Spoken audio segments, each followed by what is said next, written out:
الحمد لله رب العالمين الصلاة والسلام على أشرف الأنبياء والمرسلين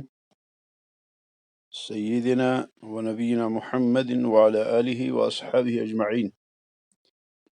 سبحانك لا علم لنا إلا ما علمتنا إنك أنت العليم الحكيم اللهم إنا نسألك علما نافعا وعملا متقبلا ورزقا طيبا وتجارة لن تبور اللهم إنا نسألك الهدى والتقى والعفاف والغنى اللهم يسر لنا الهدى اللهم اجعلنا من عبادك الصالحين آمین یا رب العالمین۔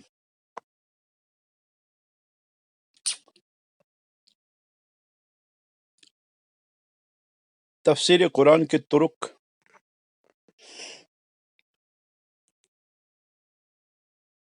اس باب میں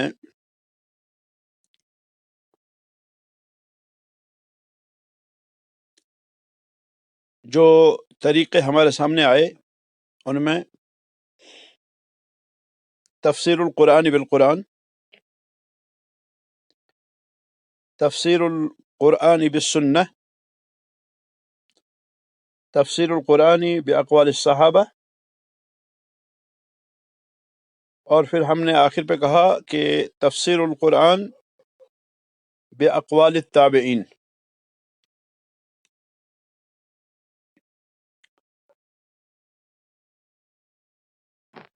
تفسیر القرآن بالقرآن یہ معروف ہے، جیسے کہ ہم نے اس سے پہلے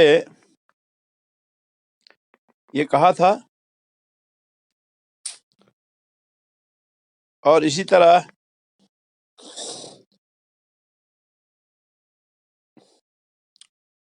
تفسیر القرآن بالسنہ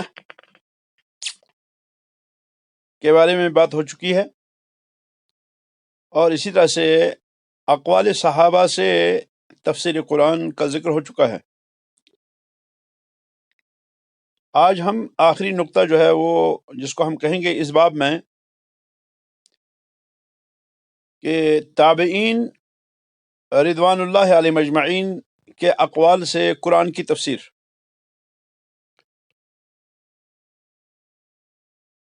اور اس سے پہلے جو بات آئی تھی وہ یہ کہ قرآن کی تفسیر قرآن سے سب سے بہتر ہے، کہ ایک جگہ قرآن کریم کے اندر اجمال ہے، دوسری جگہ اس کی تفسیر ہے، ایک جگہ مطلق ہے، دوسری جگہ تقیید ہے، ایک جگہ عام ہے، دوسری جگہ خاص ہے۔ تو یہ سب سے افضل تفسیر ہے،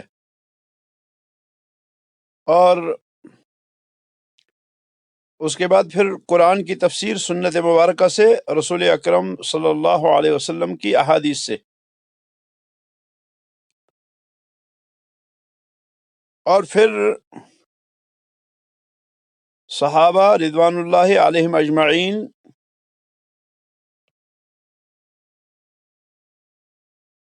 کے اقوال سے قرآن کی تفسیر، اور پھر تابعین کے اقوال سے قرآن کی تفسیر۔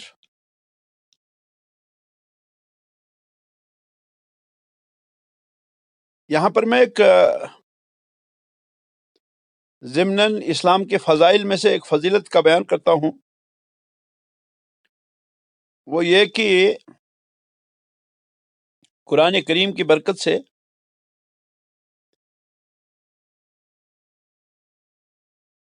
رسول اللہ صلی اللہ علیہ وسلم کی احادیث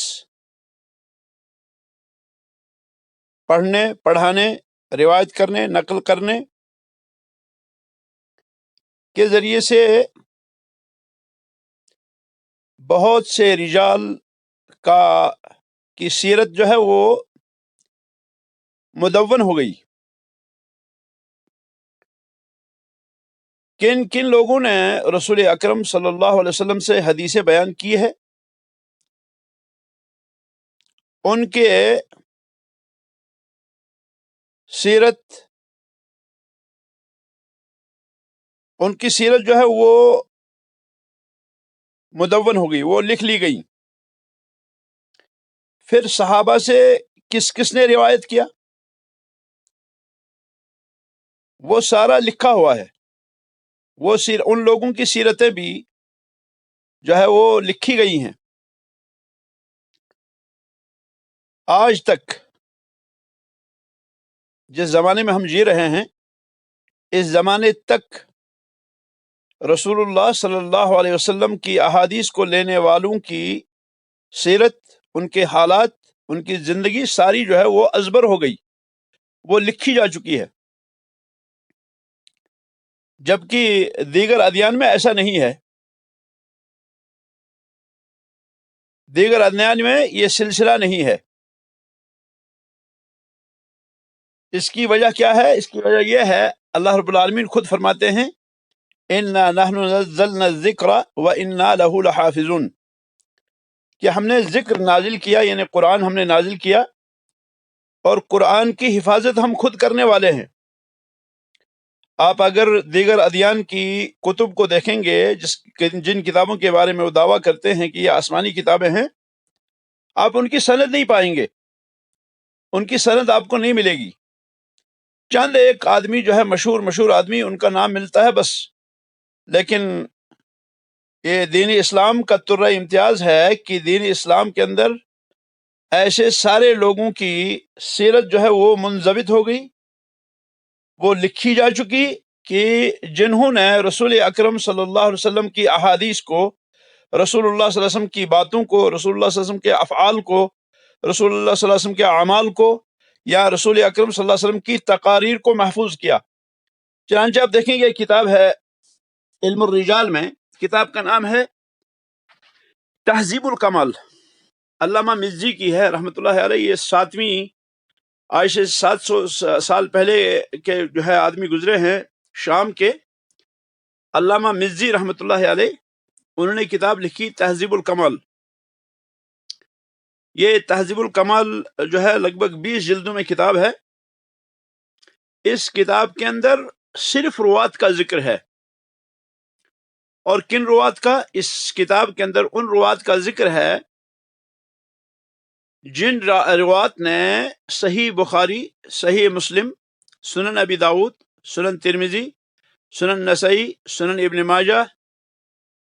کی سندوں کو، ان کی احادیث کو روایت کیا ہے۔ یعنی امام مزی رحمۃ اللہ علیہ نے امام بخاری کے اندر جو روات موجود ہے، ان سارے روات کو اس کتاب میں ذکر فرمایا۔ یہ تو تھا ہی، خیر راوی کتنے ہیں،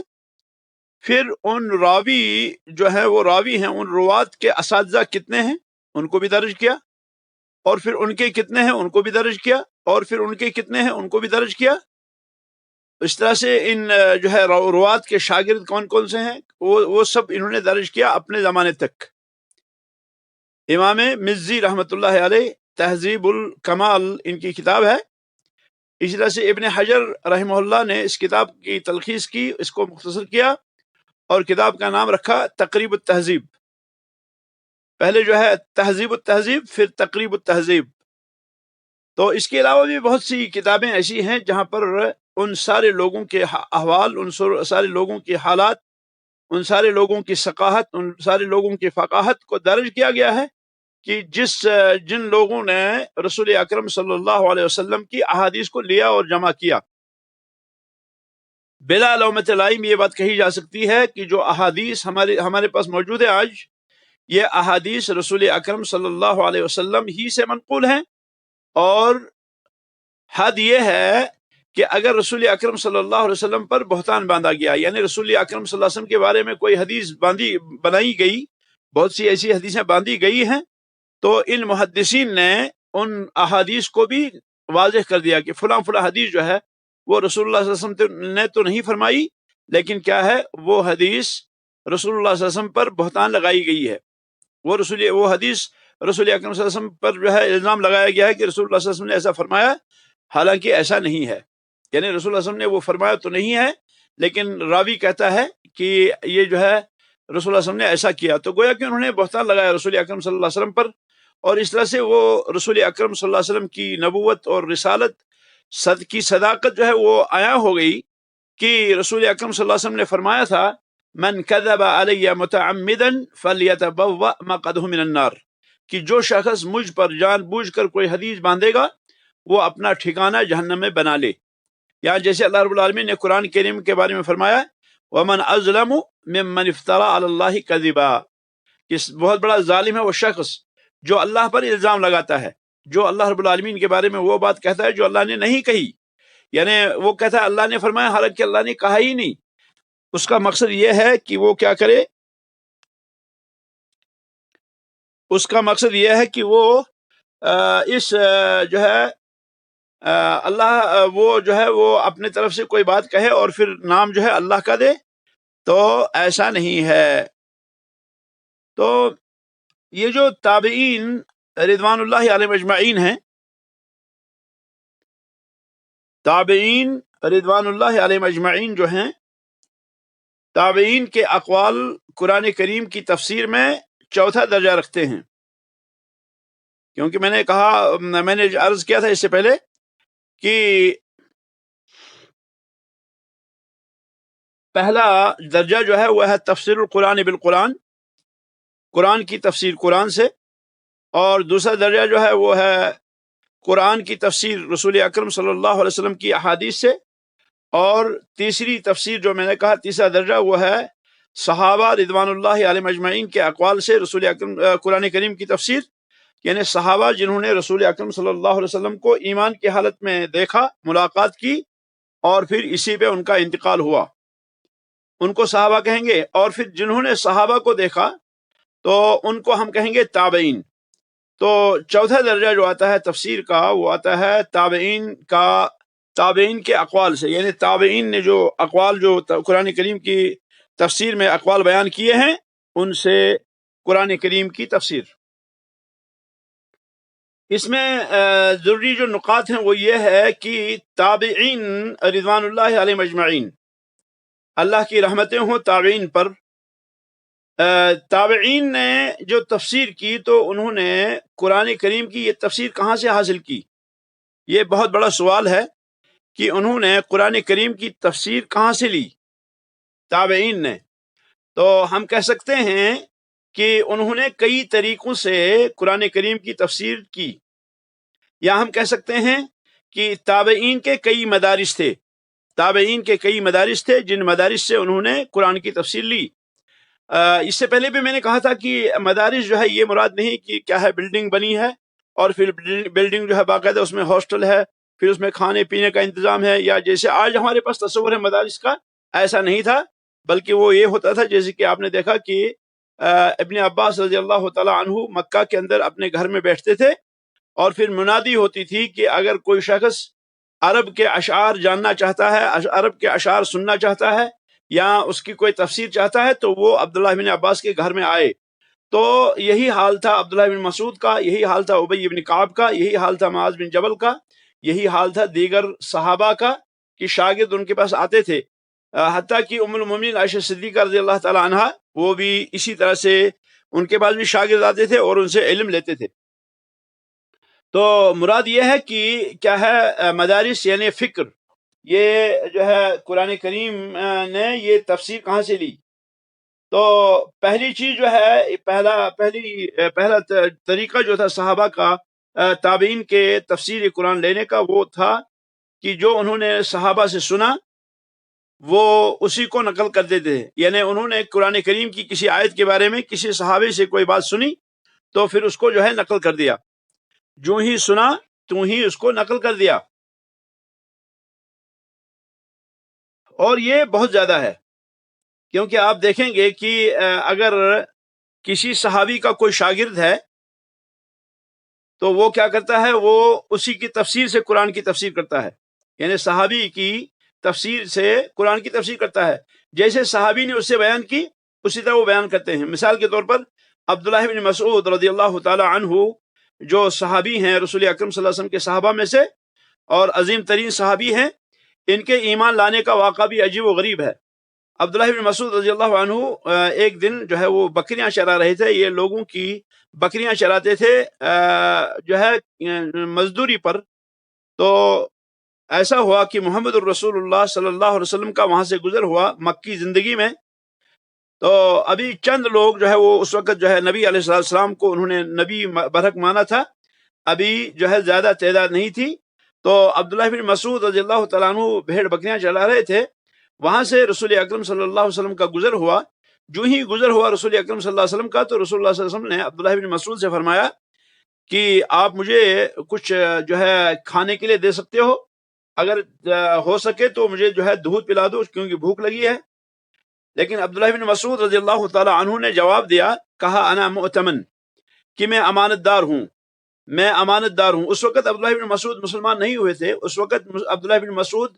ایمان نہیں لائے تھے. یہ اس وقت جو ہے اپنے آبا کے دین پر تھے, اپنے آبا و اجداد کے دین پر تھے. ابھی ان کو رسول اکرم صلی اللہ علیہ وسلم کی رسالت اور نبوت کا علم نہیں ہوا تھا. ابھی ان کو رسول اکرم صلی اللہ علیہ وسلم کی پیغمبری کا علم نہیں ہوا تھا. تو عبداللہ بن مسعود نے فرمایا انا مؤتمن, میں امانت دار ہوں, میں جو ہے مالک نہیں ہوں, میں آپ کو دودھ نہیں دے سکتا. رسول اکرم صلی اللہ علیہ وسلم نے فرمایا ٹھیک ہے, آپ مؤتمن ہیں.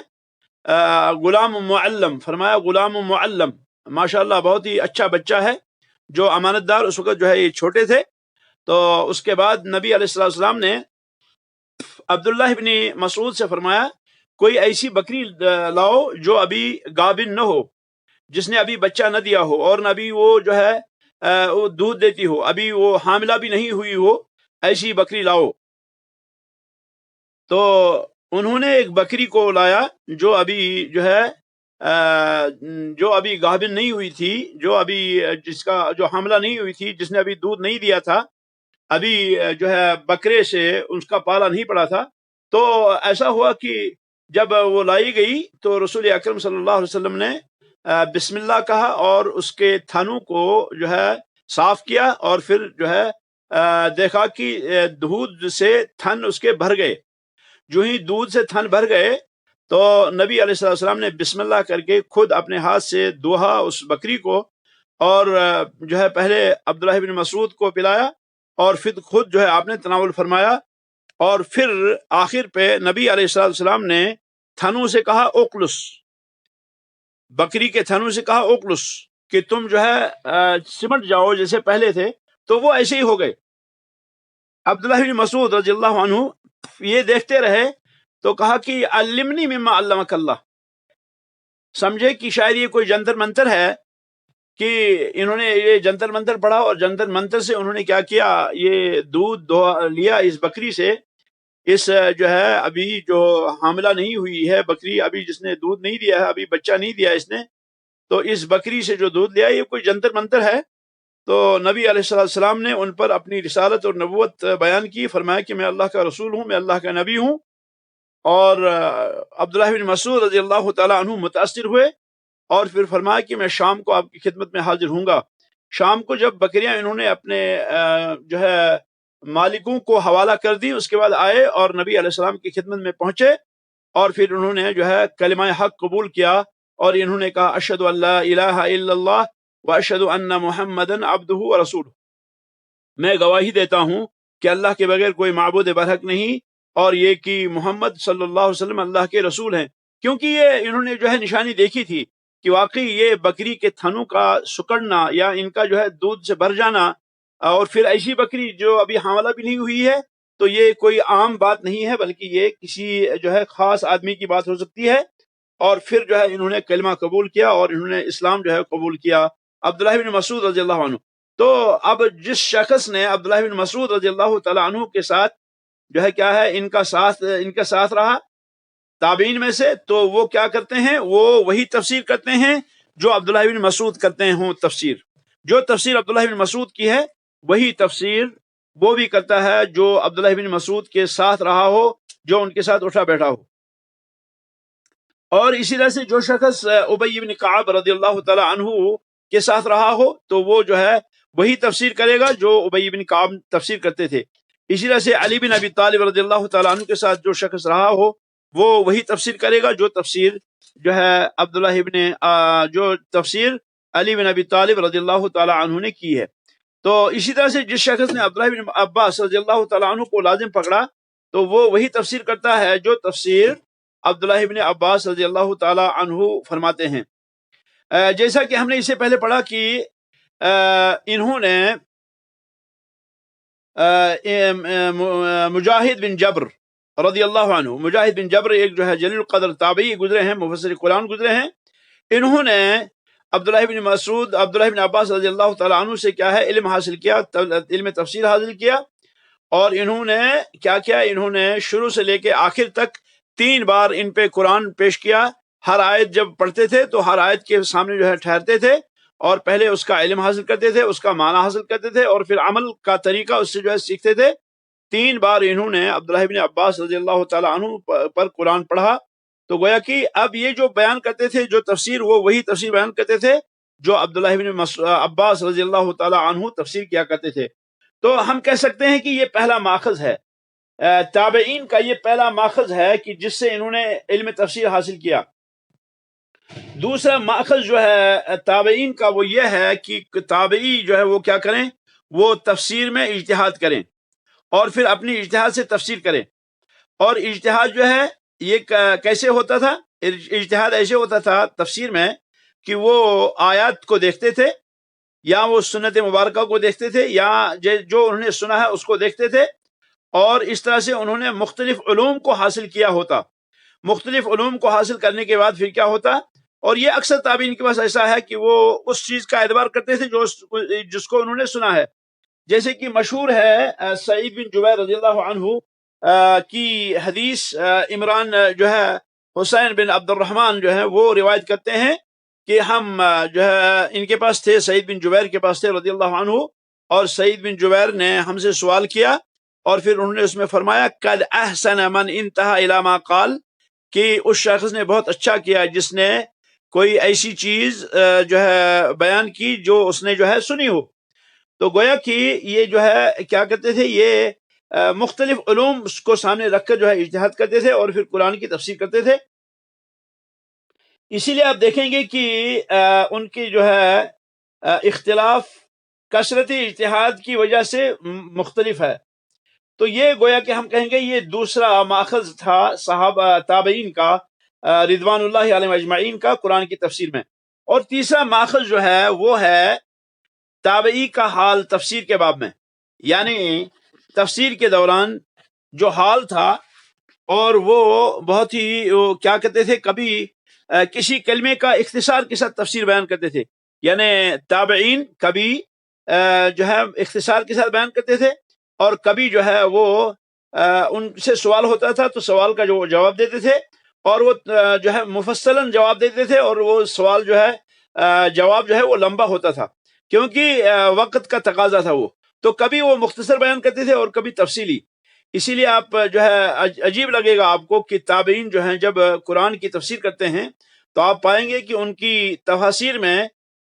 بعض دفعہ بہت مختصر ہوتا ہے اور بعض دفعہ بہت ہی مطول ہوتا ہے، یعنی لمبا ہوتا ہے۔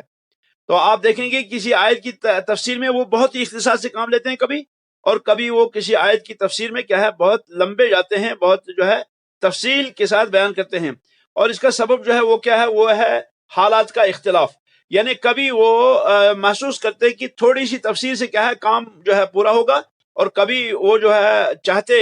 کہ نہیں حالت کا تقاضا یہ ہے کہ کیا ہے اس کو تھوڑا تفصیل سے بیان کیا جائے تاکہ سننے والا جو ہے وہ اچھی طرح جو ہے باخبر ہو جائے۔ تو یہ گویا کہ تیسرا جو ماخذ تھا وہ تابعی کا حال تھا، اپنے حال کو سامنے رکھ کر انہوں نے جو ہے تفسیر کی۔ اور یہاں پر جو ہے کئی جو ہے مفسرین تابعین کے نام جو ہے وہ آتے ہیں جن سے تفسیر جو ہے نقل کی گئی ہے، اور یہ جو ہے مشاہیر ہیں، مشاہیر تابعین، ان کی تفسیر جو ہے وہ کتب تفسیر میں منقول ہیں، اور ہم کہیں گے اس کو کتب تفسیر بالاثر۔ یہ مدرسہ جو ہے قرآن کریم کی تفسیر کا مدرسہ، قرآن سے یا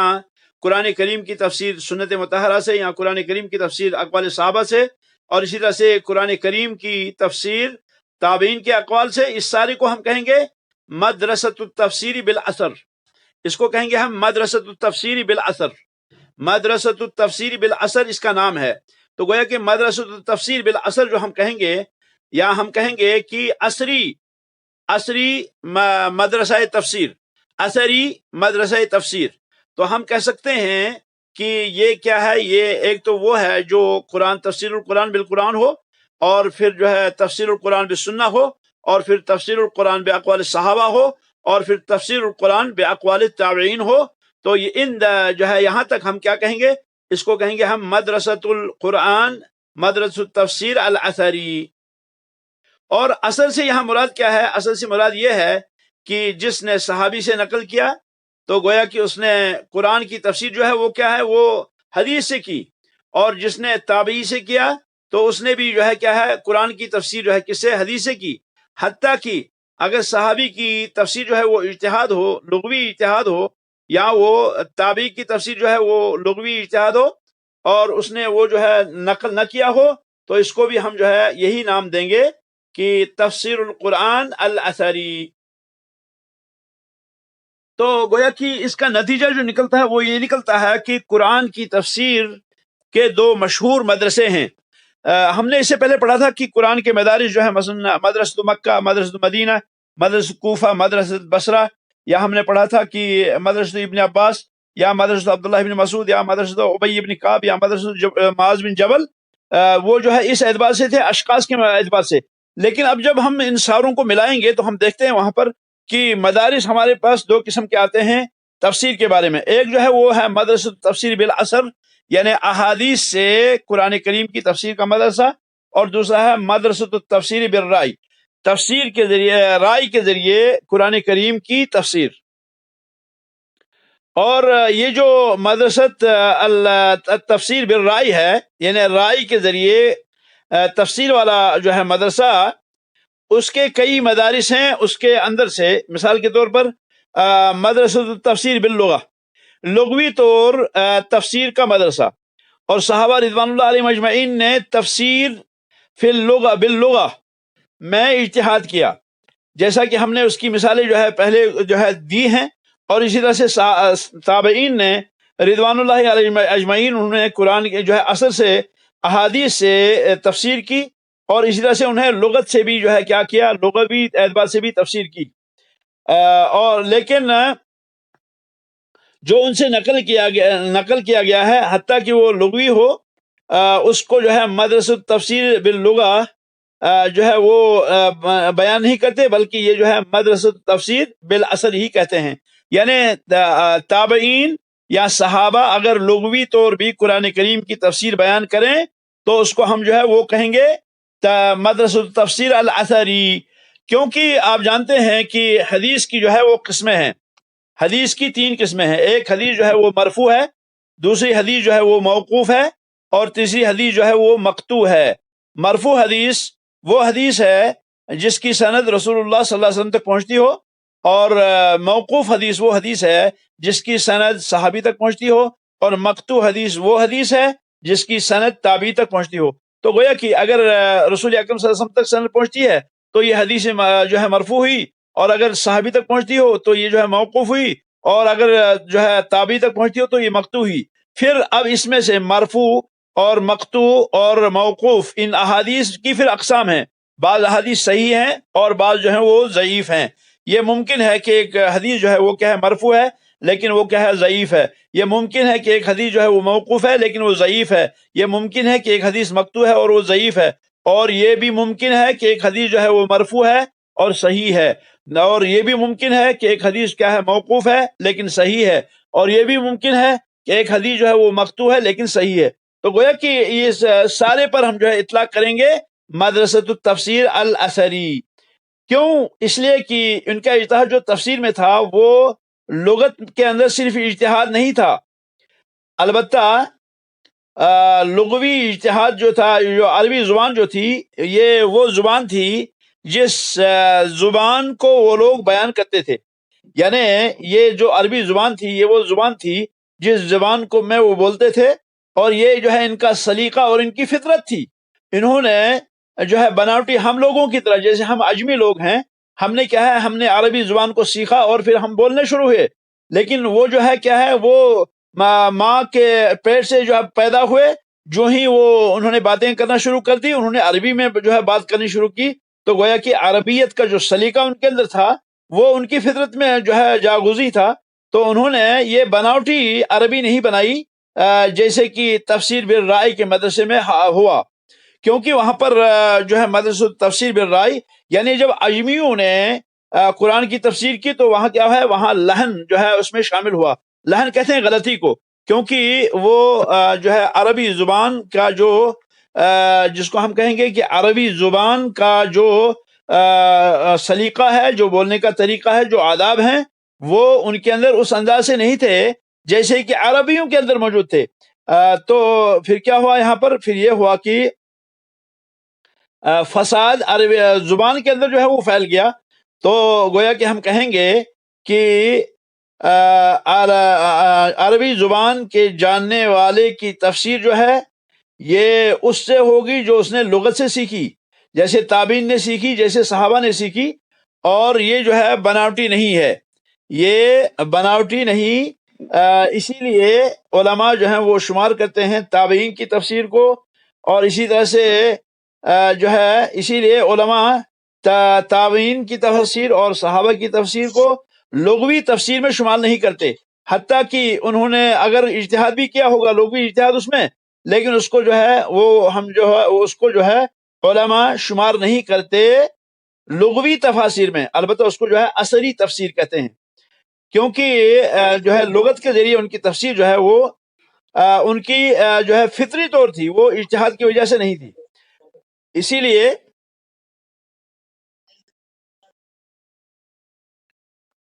لیے ہم دیکھیں گے کہ عام جو کلام صحابہ رضوان اللہ علیہم اجمعین سے مروی ہوتا ہے، یا جو ان لوگوں سے مروی ہوتا ہے جو ہے کیا ہے جو ان سے علم لیتے ہیں، تو وہ کیا ہے وہ عربی سلیقے کے ساتھ ہوتا ہے، اور تابعین کی تفاسیر جو ہے ان میں ممکن ہے اختلاف ہو، اور ممکن ہے کہ کبھی جو ہے کیا ہوتا ہے، کبھی مصنف جو ہے کبھی شیخ جو ہے ابن تیمیہ رحمۃ اللہ علیہ نے ذکر کیا کہ جو ان کا اختلاف ہے وہ بہت ہی نادر ہے، یہاں بہت ہی کم ہے، جیسے کہ ہم نے شروع میں پڑھا تھا کہ ان کا جو اختلاف ہے وہ بہت ہی کم ہے یا بہت ہی نادر ہے، اور وہ شیخ الاسلام ابن تیمیہ رحمہ اللہ فرماتے تھے وہاں پر کہ ان کا جو اختلاف ہے وہ زیادہ تر کیا ہے وہ ایک ہی تفسیر میں اختلاف تضاد کی قبیل سے نہیں ہے، بلکہ وہ اختلاف تنوع ہے عبارات میں، یعنی عبارت کسی نے قرآن کی کسی جو ہے کسی کلمے کو دیکھا تو اس کلمے کے کئی معنی ہیں، چونکہ قرآن جو ہے یہ معجزہ ہے، اس قرآن جو ہے وہ معجزہ ہے، ایک لفظ کو لیجیے آپ، اس کے 10 معنی نکلتے ہیں، اب کسی نے ایک معنی لیا، کسی نے دوسرا معنی لیا، کسی نے تیسرا معنی لیا، اور تعبیر جو ہے سب کی ایک ہی ہے، اس میں کوئی اختلاف نہیں، یہ اختلاف تنوع ہے، یہ بس جو ہے عبارات کا اختلاف ہے، ورنہ یہ جو ہے وہ اختلاف نہیں جو کیا ہے جو اختلاف تضاد ہو، یعنی جہاں ایک چیز کو حلال کہا گیا ہو دوسری کو حرام کیا گیا ہو، ایسا نہیں ہے، بلکہ یہ عبارات کا اختلاف ہے، اور ان کا جو معال ہے، ان کا جو آخری جو انجام ہے وہ ایک ہے۔ یا تو یہ ہوگا کہ وہ کیا ہے وہ عموم کے ذریعے سے اس نے تفسیر کی ہوگی، اور بعض نے خصوص کے ذریعے سے کی ہوگی، اور بعض نے کسی جو ہے افراد کے ذریعے سے جو ہے کیا ہوگی، اس کی جو قسمیں ہیں، اس کے جو معانی ہیں، ان معانی میں سے کسی ایک معنی سے کی ہوگی، اور کسی نے کسی دوسرے معنی سے کی ہوگی اسی کلمے کے معنی میں سے، تو گویا کہ یا کسی نے کوئی کلی طور کسی چیز کو ذکر کیا ہوگا، یا کسی نے جزئی طور ذکر کیا ہوگا۔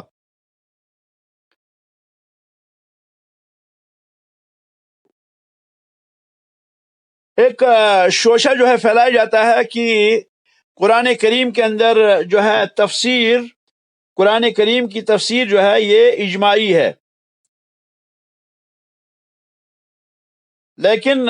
تابعین میں سے یا اسی طرح سے سلف میں سے کسی نے بھی یہ نہیں کہا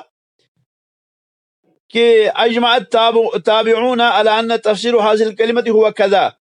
کہ تابعین نے اجماع کیا اس بات پر کہ فلاں کلمے کی تفسیر ایسی ہے، ایسا کوئی مسئلہ جو ہے ذکر نہیں کیا گیا ہے. یعنی اجماع کا دعویٰ جو ہے کسی ایک حرف پر، کسی ایک حرف کے معنی پر، ایسا ثابت نہیں ہے. تو یہ جو ہے جس کو ہم کہیں گے کہ تابعین رضوان اللہ علیہم اجمعین کے مآخذ یہ چیزیں تھی کہ انہوں نے ان مآخذ سے، ان ماخذوں سے علم حاصل کیا. اسی لیے بعض جو ہے علماء کہتے ہیں کہ تفاسیر جو تابعین کی ہے وہ فی نفس ہی حجت نہیں ہے، البتہ اجماع حال کی وجہ سے وہ حجت ہے. امام احمد بن حنبل کہتے ہیں رحمۃ اللہ علیہ، من ادعا الاجماع فقد کذب، جس شخص نے قرآن کی تفسیر میں کسی ایک کلمے پر اجماع کا دعویٰ کیا ہے، معنی پر ایک کلمے کا دعویٰ کیا ہے، اس نے جھوٹ بولا. کیونکہ اجماع جو ہے وہ فروعی مسائل میں ہوتا ہے. فروعی مسائل میں کیا ہے، مشکل ہوتا ہے. تو علمی مسائل میں یہ کیسے ممکن ہے؟ پھر انہوں نے اس کی مثال دی، مثلا جیسے تفسیر تابعین کے پاس. اور پھر ہمیں پتہ ہے کہ تابعین کے جو مدارس ہے تفسیر کے باب میں وہ مختلف ہیں، کیونکہ ہم نے دیکھا تھا کہ ایک مدرسہ جو ہے وہ مکہ کا تھا، ایک مدرسہ مدینے کا تھا، ایک مدرسہ کوفے کا تھا، ایک بصرے کا، ایک شام کا. اور یہ ان کے جو ہے کیا ہے، ان تفاسیر کے بہت زیادہ اختلاف ہونے میں کوئی شک نہیں ہے، ان میں اختلاف ہوگا، یہ ممکن ہے، کیونکہ مکہ والا ایک انداز سے کرتا ہے اور مدینے والا دوسرے انداز سے کرتا ہے، اور جو ہے شام والا، کوفہ والا، بصرہ والا الگ انداز سے کرتا ہے. اور یہ جو لفظ قرآن کریم میں اللہ تعالیٰ نے استعمال فرمایا، اس لفظ کے وہ وجوہ ہیں، اس لفظ کے وہ معنی پائے جاتے ہیں، سب معنی جو ہیں پائے جاتے ہیں. اس لیے جو ہے ایک جو ہے اپنا لہجہ اختیار کرتا ہے، ایک دوسرا لہجہ اختیار کرتا ہے، تو یہ ممکن ہے. اور اس کے بعد جو ہے اسی طرح سے ایک اہم ترین مسئلہ جو ہے وہ یہ ہے کہ آخر تابعین کی تفسیر کی کیا خصوصیات ہیں. تابعین کی جو تفسیر ہیں ان تفاسیر کی کیا خصوصیات ہیں، لیکن ان خصوصیات کو جو ہے انشاءاللہ اگلی دفعہ ذکر کریں گے. آج اسی پہ اکتفا کرتے ہیں. ھذا وصلی اللہ وسلم علی خیر خلق محمد وعلی آلہ واصحابہ اجمعین. سبحانک اللہم وبحمدک، اشہد ان لا الہ الا اللہ، استغفرک واتوب الیک.